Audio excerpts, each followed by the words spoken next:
This guy wrote on in the breakups tab many months ago. His question was, did you really end up finding someone better than your ex? So already we can tell he was pedestalizing the ex, thinking she was the end all be all, right? So he says, I'm writing this because I'm heartbroken and can't sleep. My girlfriend broke up with me a month ago. I have been doing 30-day no contact with the intention of hoping she will miss me and come back.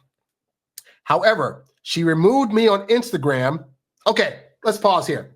So he's trying to go no contact in hopes that she's going to reach out. So she ends up removing him from Instagram. Now, at the point that she does that, what do you think this guy did next? Did he A, say, oh, she blocked me, I'm going to leave her alone? Did he B, cry in pain in his house and be like, oh, well, I guess I'll just leave her alone? Or C, did he try to contact her through some other means? What do you think happened? Well, let's see. She removed me on Instagram, so I messaged her 22 days of no contact, and she said, I need to move on, and there is no way of making this work. I also want to add in, please, guys, for you guys that are out there doing no contact, you're getting it wrong. This guy was like, okay, I'm going to go 30 days of no contact, and then I'm going to contact her after 30 days. No contact is permanent. It's the idea that you yourself are not going to do any more reaching out to her. If she happens to end up reaching out to you, whether it's in 20 days, 40 days, 60 days, then if you're at the point where you still kind of want her back, you can respond. But no contact is meant for you to actually legitimately move on. And this also speaks to abundant mindset. Guys put in this, I'm going to go 30 days no contact and then reach out to her again because she's the one I have to make it work with and she's the only one. And you should have an abundant mindset. I've had girls in my past that, for whatever reason, they kind of tapered off. And remember, like early on when I first learned about no contact, and again, I was thinking, okay, I won't contact her for like 2 or 3 weeks, and then I'll reach out. And the person I was studying up under was like, no contact is permanent. But if you go no contact permanently, they may start to miss you, and they might reach out. So I said, that sounds stupid, but nothing else I'm doing is working, so I'll give it a shot. Sure enough, 2 months later, hey, Harry, how you doing? Hope your trip's going well. I really miss you. Hit me up when you get back. What did I actually do in that scenario to make anything happen? Nothing. I left her the freak alone. But what that did is that makes the woman think, oh, I thought he was all hung up on me, but he doesn't seem to be hung up on me. Maybe I should give him a shot, because women don't want you making them the one. Like, let me rephrase that. In a scenario where she has a crush on you, yes, she wants to be the person that you choose. But she doesn't want the pressure of her now being the end all be all, because even in relationships, you should have other friends and other family to go to when she needs a break from you. Yes, healthy women will need a break from you. The ones that are obsessed with you, look out for them, because they might not want you to go anywhere. And that becomes like a bit of a problem, because like I've had guy friends that got married to women who are like, oh, you can't go visit Harry because blah, blah, blah, blah. Like, because it's all about, if she's not there, then nothing can happen. So that's also toxicity on their side of things, right? Anyway, so this guy, she said, there's no way of making it work. He says, at first I was healing, but after she said that, I was upset. During those 22 days when I was healing, I decided to put myself out there and begin talking to new girls, as he should. I have gone on dates with 3 girls. I don't know, but every time I go on these dates thinking it will help me move on and find new love, I just end up thinking of her, because again, she's the one. I always compare my ex to them and think that she's better. And this is where we talk about having the blinders on, because I can assure you, she probably had some toxic things she was doing that this dude just wasn't seeing because he was so in love. And this is why I say, if it's a choice between a woman being more in love or the guy, it should be the woman, because guys get blinded. They start making dumb mistakes, and then women lose interest because you look like you're unstable, and women don't want unstable people. Anyway, he says, I think it's safe to say my ex really gave my high standards now. She was really pretty and even better personality. Only way I can completely move on is if I can really find a girl better than my ex, which is very difficult, as it's hard to find both a good-looking girl and amazing personality. Well, no, it's not. But the problem is most men do not put themselves out there to be viewed by enough women to be able to see that they have an abundance of options. So if you're a guy, for example, that you spend your whole day on YouTube watching videos about how dating sucks and how women are bullcrap and whatever, and you're just at home all day, and then maybe you go to work and you're back home and then you're on your phone. Think about when you go out in the world that most people are looking at the phone like this. How are you going to meet women around you when you're looking at your phone like this? It's not going to happen. So as you get out into the world, you see things, you interact with the world, surprise, surprise, more women will come into your view and you'll realize, oh, there's a bunch of great women out here. There are so many single women that don't have kids that I could actually get with. Anyway, he says, I keep thinking that if time will ever come, I keep going on dating apps and actual dates, but always compare those girls to her. The main question I want to ask all of you is, have you ever found someone better than your ex when you thought you would never at first? And the answer is yes. But to be fair, if you're a guy that's early on in the dating game, you're not going to see that or feel that because you only had the experience of getting like one or two women. And so therefore, you don't have the idea or the feeling tone that you could actually get more women. Now, again, I just turned 43 today. Happy birthday to me. So at this point, I have a history to where I know I can get other women, all right? And so whether I choose to be in a long-term relationship or not, I'm not ever thinking this long-term relationship is my end-all be-all. It's got to work out. If she disrespects me, I still got to make it work. Oh, my God. Like, I think this person I'm with, love them to death, want to be with them. If it goes the distance, we end up getting married or whatever.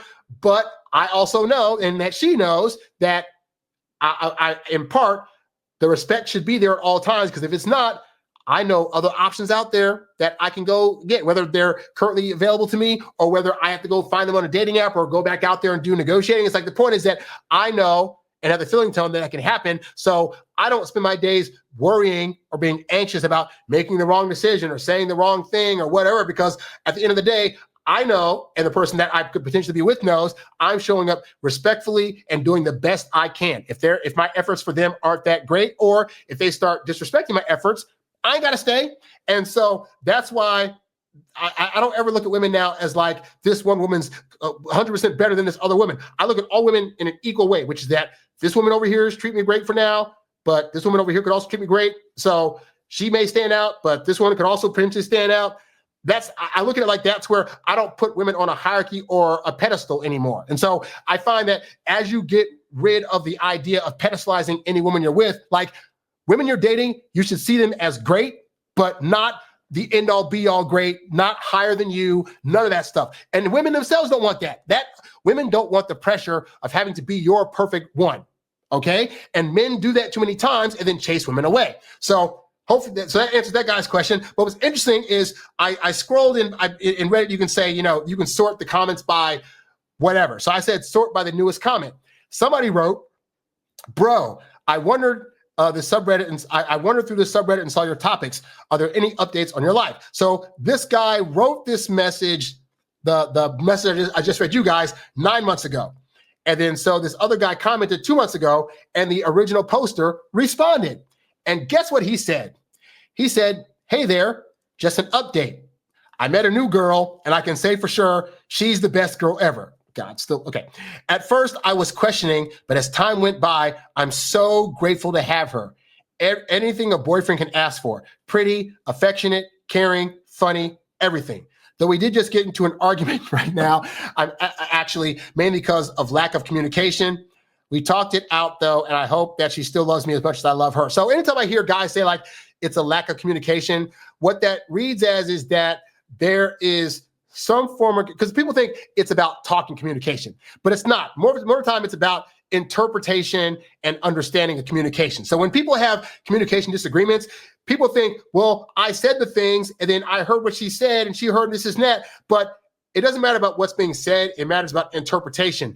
Your viewpoint of the world and her viewpoint of the world are completely different based on how you guys were raised. And so sometimes what guys need to understand is that sometimes the way we say things she may have heard the words we said, but she's not going to take it in the same way that we mean it. That's why you got to get better at like really perfectly wording what you're saying, not perfectly wording, but like being able to better say what you're trying to say in a way that she gets, but also understanding how women take in communication so you can talk to them on their level. For example, one of the things I've mentioned on this show is that when I'm with a woman and, we're making decisions about stuff or seeing things, I always say the word we, like, hey, what do we think of that? Or what do we want to have for dinner? It's a small communication tick, but women use the word we all the time because they want to feel connected to their partner. So I know if I'm with a woman and I want her to feel more connected to me, I use the word we when I'm talking to her. And so because I know that, I know other things about women. So when I'm in a disagreement, I know, hey, for example, as a guy, if I'm talking to another guy and we're in a disagreement, I can be direct. And I know that because there's no emotional stakes there, they're not going to take personally what I'm saying. So I'm going to just say the direct thing because we need to have each other's communication be that straight, right? But what guys do sometimes with women, they go to women and try to speak like 100% direct versus using passive language that they're going to get. Like, men think we got to be so direct with women or else they're not going to understand us. Sometimes your directness is too harsh, whereas you being a bit more passive in your language, she's going to use her natural skill to pick up on that and know exactly what you're talking about, okay? So just something to know. And I got a whole 7-part audio series in my Get Girls Academy called 7 Steps to Better Communication with Women that talks about this kind of stuff. But anyway, he says, but yeah, I can for sure say there's always someone better out there for you. Just focus on improving yourself overall, and eventually the right girl will come along. I'm grateful that my ex ended it, because if it weren't for her ending it, I wouldn't have met such an amazing girl. Now, I applaud the dude for doing that, but again, he's already with the current girl that he's with now, already kind of like, saying, oh, she's the perfect blah, blah, blah, blah. And it's not that that's a bad thing. We want women to come along that are different from other women in terms of them being able to actually sit down and communicate and do for us and take us out on dates at times and stuff like that's all great. But I don't want you to think there's only one girl out there that'll do that. The reality, because again, this girl that you're with, God forbid she live a long time, or she could die, or she could pick up and leave, or say, hey, I'm going back with my ex because he got his stuff together. And if that happens, you still got to be like, I can find somebody else. So again, as great as this girl sounds, even if I was with this guy and I was with this girl, I would not be pedestalizing her like, oh, she's better than the ex because she hooks up with me all the time and makes me dinners. That's fantastic. But there's other girls out there that will also do that. And that's good to know, because that way, if this girl starts tripping, I won't feel like I got to get stuck with this person. And again, this doesn't mean that in a regular relationship, you're not going to have fights or disagreements or arguments or times where you don't want to talk to each other. Like, that's still relatively normal stuff, but we want the respect level to be there. We want her overall general attitude to be positive, to be supportive of you. And if you find that starts to lack and you're trying to work through it and nothing's happening, don't think that there aren't others out there. I assure you that there are, as this guy found out. He thought his ex was the end all be all, and he's devastated. He's trying to break no contact and all this other stuff, thinking he's got to make it work. No, somebody else came along, because he's learning now that, yes, there will be others out there that are ready to pick up the slack if the girl that you think is the one doesn't end up being the one. Hey there, thanks for tuning in to Harry Dating Convos. Don't forget to visit HarryWilmington.com to download my free ebook, Texting Women Like a Boss. And while you're there, if you're ready to take things to the next level with your dating life, check out the Get Girls Academy membership program for exclusive strategies and live coaching. Go to HarryWilmington.com to learn more and join today. Lastly, if you've got a question you'd like answered on one of these shows, leave a comment below or write me at HarryWilmington@gmail.com. I'll catch you on the next one. Peace.